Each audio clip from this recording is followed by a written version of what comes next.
Hello everyone, আসসালামু আলাইকুম। শুরু করছি ব্রোন টু বি ভিলেন, লিখনীতে মিথুপুরী, পর্ব সংখ্যা 14। রোদের তীব্র তেজ মাথায় নিয়ে গাড়ির দিকে এগিয়ে যাচ্ছে ইমামা। কানে ক্ষুদ্র কৃত্রিম সাদা এয়ারপোর্টস লাগানো। সকাল থেকে একই গান অবশ্রমে শুনে যাচ্ছে সে। এতক্ষণ ফুল ভলিউমে শুনেছে। এক গান শুনতে শুনতে শাওয়ার নিয়েছে, ব্রেকফাস্ট করেছে, ইউনিভার্সিটির জন্য রেডি হয়েছে। এতদিন সুরকারের ম্যাড বিচ আর্তনাদ সুরে গাওয়া গান গুনতে শুনতে হাঁপিয়ে উঠেছে সে। তারপর কাল রাতে হঠাৎই সারপ্রাইজলি আর কে ওরফে ব্লাডি বিচের তরফ থেকে একটি ভয়েস ক্লিক আসে। ইমামার মস্তিষ্কে তখন ছিল বিক্ষিপ্ত মেজাজ, ছিল তিরিক্ষি ভাব। অজান্তেই সে এত রহস্যে জড়িয়ে পড়েছে যে কোনো কিছুরই সুরাহা মিলছে না। সে এক প্রকার তিক্ত মনোভাব নিয়ে সেই ভয়েস ক্লিক ওপেন করেছিল। তৎক্ষণাৎ অন্ধকারাচ্ছন্ন কক্ষে নিস্তব্ধতা ভিড়ে ভেসে ওঠে ভারী কণ্ঠে মিহি সুরের মিশলে গম্ভীর কণ্ঠে একটি মসৃণ সুরে গান শোনা গেল। ভারী কণ্ঠে অমন মিহি সুরে এতটাই মুগ্ধ হয়ে পড়েছিল যে সে কখন তার বিক্ষিপ্ত মস্তিষ্কে শান্ত হয়ে ঘুমিয়ে পড়ল তা টেরও পায়নি ইমামা। তারপর সকালে ঘুম ভাঙার পরও সেই কণ্ঠে মোহ থেকে বেরোতে পারেনি সে। অনুভব করে সে হারিয়ে যাচ্ছে সেই মিহি কণ্ঠে, সমুদ্রের অতলে তলিয়ে যাচ্ছে। হঠাৎ যান্ত্রিক ফোনটা কেঁপে ওঠে। ইমামা হেড রোস্টে মাথা এলিয়ে রেখেছিল। ফোনের কম্পনে মাথা তুলে ইমামা সাইড বাটনে চাপ প্রয়োগ করতে স্ক্রিনে জ্বলজ্বল করে উঠল, হেই রেড। ইমামা ভ্রু জোড়া কুঁচকালো। এই নামটা তার একদমই পছন্দ না। সে যে কাল থেকে তার সুর মুগ্ধ হয়ে এক ঘোরের মধ্যে বাস করছে তা বুঝতে না দিয়ে রুড ভাবে লিখল, ডোন্ট কল মি রেড। সেই 2 লাইনের দামও দিল না তার তার। উল্টে যেন আরো দ্বিগুণ এনার্জি নিয়ে লিখল, red red red red, my fucking dark red, disgusting. তৎক্ষণাৎই রিপ্লাই এলো, I just love to fucking disgusting you. Imama বেশ আশ্চর্য হলো। রহস্য লোকটার কার্যকলাপ। এই লোকটার আগে কখনোই মেজাজ দিত না। প্রয়োজন হলে ডিরেক্ট কল দিত, ভারী গলায় শাসাতো, ধমক দিত, আর গান শুনতো তো ছিল দূরের ব্যাপার। অথচ ইদানিং সে একে একে সবই করছে, ঠিক সুরকারের ম্যাড বিচের মতো। তবে কি সে সত্যিই তাকে টেক্কা দিতে চাইছে, নাকি ওই তিক্ত অনুভূতি থেকে তাকে আড়াল করার এটাই তার অদ্ভুত অভিনব চেষ্টা? ইমামা ফোঁস করে নিঃশ্বাস ছাড়ল। অযথা রাগ দেখালে না, খুব নর্মভাবে লিখল, দেখুন আমি মোটেও আপনার টাইপ না, সো প্লিজ স্টপ ব্রোনিং মি। ওপাশ থেকে তারই সুরে পাল্টা প্রশ্নবাণ তেড়ে আসলো, হোয়াট ইজ ইউর টাইপ? ইমামা থামল, চুপ হয়ে গেল, কিছুক্ষণ ভাবল, নিজেকেই নিজে প্রশ্ন করে বসল, সে আসলে কেমন টাইপের চায়? ছোট থেকে সে অনুভব করেছে কোনো অনুভূতি তাকে গভীরভাবে ছুঁতে পারে না। এগুলো নিয়ে কখনোই ভাবা যায়নি। তবে সে চমৎকার একজন লাইফ পার্টনার চেয়েছিল। ইমামা কিছুক্ষণ ভেবে লিখতে শুরু করলো। এবার রিপ্লাই আসতে একটু সময় লাগলো। ইমামা ভেবেছিল অপর পাশে মানুষটা হয়তো তার কথা শুনে পালাবে, কিন্তু তাকে ভড়কে দিয়ে মিনিট বাদে উত্তর এলো সাহসিকতার সাথে, so I have be extremely like that, well that be okay princess. আচমকা কেঁপে উঠে শিউরে উঠল ইমামা। এমনটা মোটেও আশা করেনি সে। পরপর কয়েকবার শুষ্ক ঢোক গেল ইমামা, তারপর দম নিয়ে লিখল, আমাকে আর 5টা মেয়ের মতো ভাববেন না। আমি মোটেও আপনার কথা ট্র্যাপ পা রাখছি না। আমি আর সবার মতো না, ওকে? ক্ষিপ্ত গতিতে জবাব এলো, that's why you are mine. Imama চোয়াল আবারও শক্ত হচ্ছে, প্রচণ্ড বিরক্তি চোয়াল। আটসাট করে লিখল সে, আই এম নট ইউর। আমি বলছি মানে আমারই। খুনিদের ঘৃণা করি আমি। আপনি একটা খুনি। আমি জানি আপনি সিডকে খুন করেছেন। I just hate you. আর কে? সেদিন আপনি জানতেন পারবেন আমি আপনাকে ঠিক কতটা ভালোবাসি। আমার বিশ্বাস সেদিন আপনিও আমাকে ভালোবাসবেন, আমার থেকেও বেশি ভালোবাসবেন এলিজান। তার ধীর বাক্য বুকের ভিতরে অদ্ভুত টান আর সংকোচ অনুভূতি হলো। শব্দগুলো যেন অন্তরে গভীরে চাপ হয়ে রইল। রমণী দুগ্লমান হৃদয়ে ধানমন মাঝেই আরেকটি মেজাজ আসলো। You are my threads red. Imama দ্রুত হাত হাতে গুগল করল। সঙ্গে সঙ্গে এক ধরনের শীতল স্রোত ও শিরধারা বেয়ে গড়িয়ে পড়ল। অস্বাভাবিক এক কম্পন লক্ষ্য করা যায় আড়ষ্ট নরকীয় শিরশিরে অনুভূতি কামড়ে ধরে অনুমন। No no, you are feeling game with me. কাঁপা কাঁপা হাতে লিখল ইমামা। তার হাত কাঁপছে।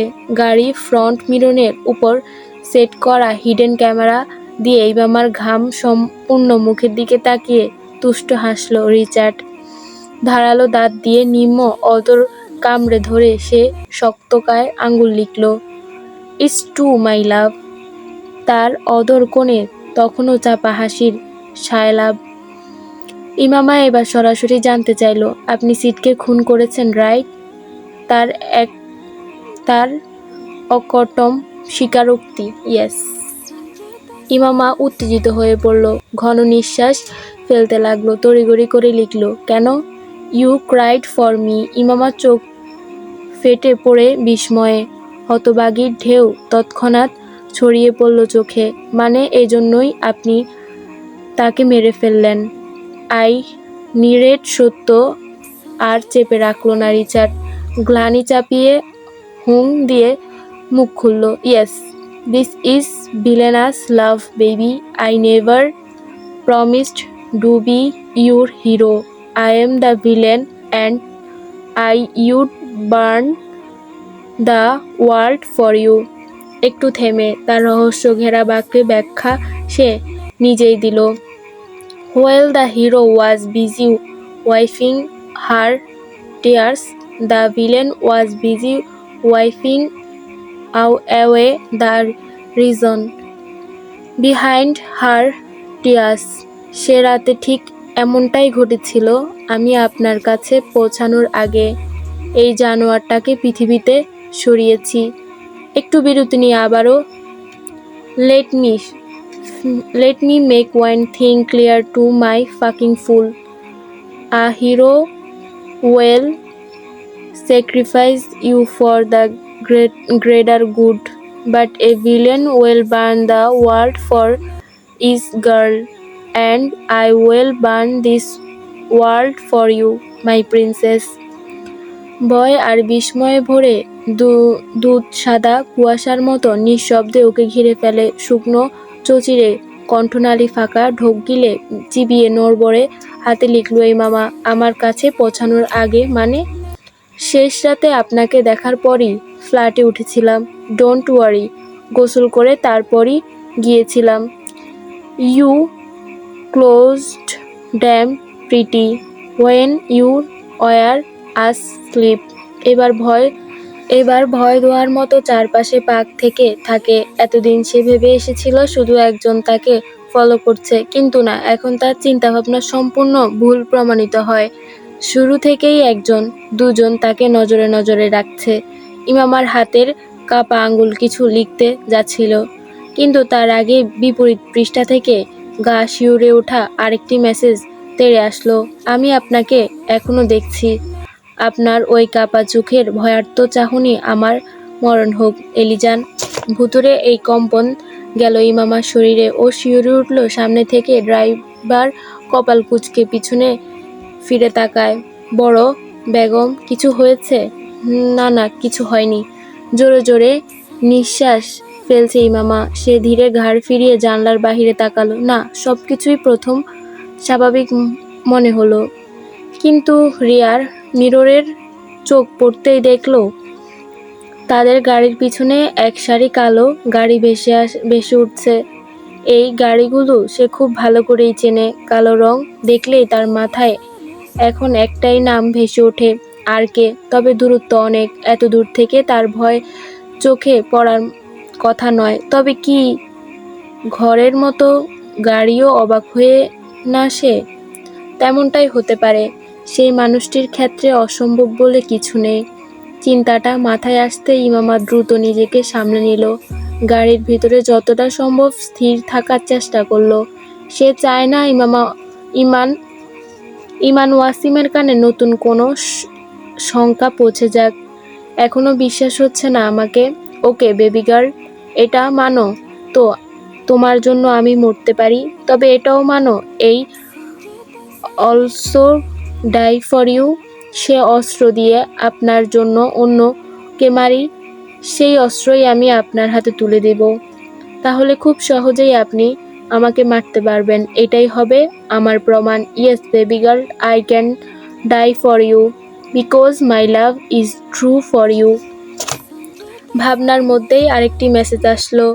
তার প্রতিটি শব্দ যেন বিরাবাল ফিরসুয়েশনের মায়াজাল, যাকে মনোবিজ্ঞান ভাষায় কথায় মাধ্যমে মানুষের মনে ভাব সৃষ্টি করে তাকে নিজের দিকে আকৃষ্ট করার প্ররোচনা। ইমামা বুঝতে পারছিল রিচার্ড ধীরে ধীরে কথার জালে তাকে জড়িয়ে নিচ্ছে। এই লোকের কথায় জাদু আছে। খুব সহজেই সে কাউকে কথায় জালে ফাঁসিয়ে দিতে পারে। ইমামার মনে পড়ে দাদুর বলা কথাটা, দুষ্টু লোকের মিষ্টি কথা, শয়তানের কথা মজা। ইমামা শক্ত হয়, নিজের মনের উপর শক্ত হাতে লাগাম টানে। এত সহজ সে মাথা রাখবে না লোকটার কথায় ফাঁদে। সে লোক সামান্য কল না ধরায় এসিডে পুড়িয়ে মারার পরিকল্পনা করে। আর যাই হোক, তার সাথে জীবন কাটানো সম্ভব নয়। ইমামা লিখল, ইউ আর সার্চ a red flag. No baby, I am black frog. Black ফ্রাগ?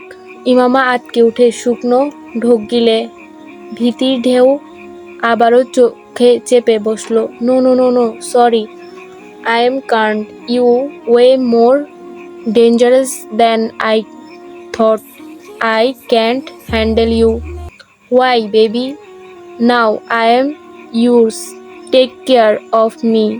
কি নরম বিনীত আবেদন। ইমামা কিছুক্ষণ ভেবে তার থেকে পিছু ছাড়াতে মাপলা কৌশল অবলম্বন করল। কঠিন্য সাদা তেজি মুখে লিখে গেল, লিসেন, আমি কখনো আপনার হাতে পড়ব না। কারণটা আমার নেচার। আমাকে হ্যান্ডেল করা এতটা সহজ নয়। I have anger issue, trust issue, jealousy, need 24/27 and শন, overthinker, always feel left out, toxic mood swings and too much annoying. রিপ্লাইটা ছিল অপ্রত্যাশিত। তার নির্বাক নড়বড়ে জবাবে পরিবর্তিত স্থির চিত্রে পাল্টা প্রশ্ন করা যায় তাকে, is this any issues?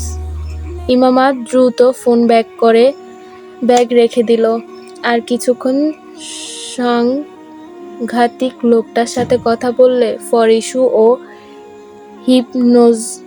Hypnotise হয়ে যাবে। পাশের সিটে ব্যাগ রেখে জানলার বাহিরে দৃষ্টি করে বড় বড় দম ফেলে ইমামা। এতক্ষণ যেন নিঃশব্দে বুকের ভিতরে ঘুমুটো হয়েছিল। ক্লাসে পৌঁছে দেখতে পেল ইব্রিয়াত এক কোণে বাসি ফুলের মতো মলিন মুখে বসে আছে। হিয়াও আজ আসেনি গৌরব। ওর দীর্ঘায়িত নিঃশ্বাস ছেড়ে নৈশব্দ ইব্রিয়াতের পাশে বসলো ইমামা। কি হয়েছে তোর? এত উদাস লাগছে কেন? কাঁধে মৃদু ধাক্কা পড়ল। গভীর শ্বাস ফেলে ইমামার দিকে ঘুরল ইব্রিয়াত। তবে তখনও আদলে লেপটি ছিল মর্মাহত ছাপ। দীর্ঘশ্বাস ফেলে ইব্রিয়াত ধীরে বলতে লাগলো, যে ছেলের থোবড়া ভালো সে ছেলের চরিত্র ভালো না। সে ছেলের চরিত্র ভালো, সে ছেলের থোবড়া ভালো না। ইমামা নির্বিবাদী মানুষ। পৃথিবী সংক্রান্ত চিন্তাভাবনা তাকে খুব কম ভাবায়। প্রকৃতপক্ষে সে কল্পনাবিলাসী। পার্থিব জীবনের কষ্ট পেরিয়ে সে একসময় কল্পনার জগতে ডুবে যায়। সেখানে পুরুষতান্ত্রিক বিষয়গুলো ভাবার কোনো ফুরসত তার হয়নি।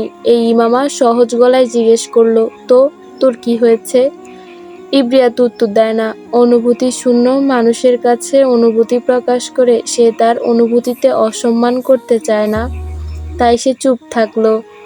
ওকে চুপ থাকতে দেখে হঠাৎ ইমামা চতুর্যময় হাসি দিল। বা হাতে ইব্রিয়াতের কাঁধ জড়িয়ে ওকে কাছে টেনে ফিস ফিস করে বলল, honey, every boy is red flag. You just need to choose your favourite shade of red. ইব্রিয়াত বিস্ময় বেদলিত চোখে ইমামার দিকে তাকালো।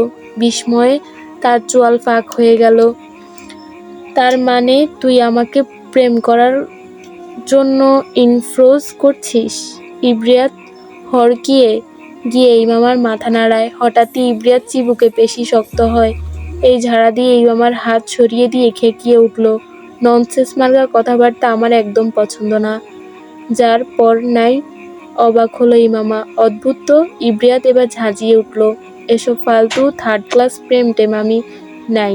দুনিয়ার এক গাদে 1/2 অর্ধেক প্রেম, আর বাকি 2.5 ভাগ লাগানোর ধান্দা। আমি থাকলে ডিরেক্ট বিয়ে করব, মনে মতো একজন পেয়ে নিয়ে শুধু গলায় রামদা ধরে রাখলেও বিয়ে করে ছাড়ব। ইব্রিয়াতের কথা শুনে বিষম উঠে যায় ইমামার। ইব্রিয়াত তড়িঘড়ি করে ইমামার মাথার তালুতে ছাড় মারতে মারতে মন্ত্র আওড়ায়, ঢিল ঢিল পুটকি মাইরা গিল। ইমামা ইব্রিয়াতে এই অদ্ভুত মন্ত্র কতটা কার্যকরী তা জানা গেল না, তবে ওর এই মন্ত্র শুনে আপনা আপনি স্বাভাবিক হয়ে উঠল ইমামা। ওর ভুল হয়েছে এই মেয়ের সাথে মুখ লাগাতে আসা। লম্পট মেয়ে কোথাকার। এই মেয়ের হাতে শিরা কাটলে রক্ত নয়, গড়িয়ে পড়বে ভণ্ডামি। একটু আগেই যে মেয়েকে ধূসর রঙা বিষণ্ণতার চাদর চারদিকে থেকে ঘিরে ধরেছিল, তারপর হঠাৎ করেই সে ঝাঁঝিয়ে উঠল। সে তখন গুনগুন করে গান গাইছে। একটু আগের কথা সাথে গানের রিল্যাক্সের কোনো মিল পেলে না ইমামা। গিরগিটির চেয়ে এত দ্রুত রং বদলায় এই মেয়ের মন। এর মতিগতি বোঝা হলে আল্লাহ প্রদত্ত বিশেষ গুণের প্রয়োজন, যা ইমামা নেই। হানিরে ব্যাক ব্যালেন্সিং মানি। তবে থাকবো আমি জানি, তুমি হও যতই হ্যান্ডসাম, আর হও না ডিয়ারিং। ইব্রিয়াতের গান ছিল এটা।